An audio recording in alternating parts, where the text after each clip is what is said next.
Təsəvvür edin. Cəmi 18 yaşınız var.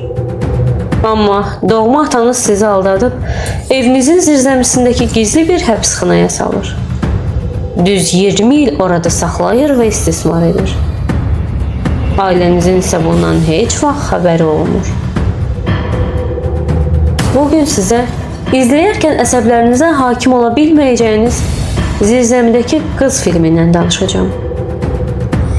Film atasının amansız nəzarətindən qaçmaq istəyən Sara adlı gənc bir qızın bir gecədə yoxa çıxmasından bəhs edir.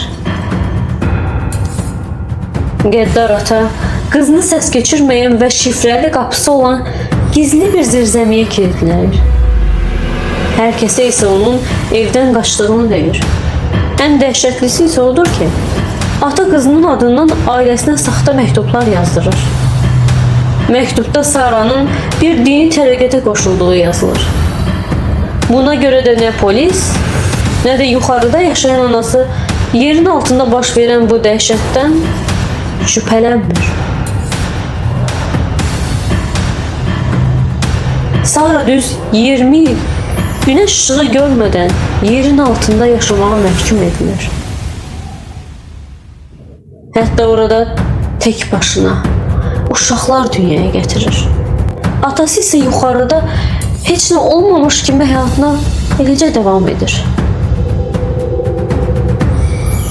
Filmi bitirəndə insan bu sadəcə ssenaridir deyib rahatlaşmaq istəyir, amma ən qorxulusu da odur ki, bu film Avstraliyada baş vermiş real bir hadisəyə əsaslanır.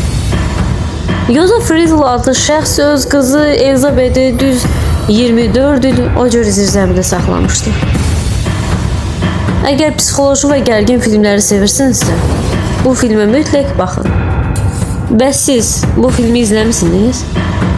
Fikirlərinizi şərhlərdə yazın. Videonu bəyənməyi unutmayın.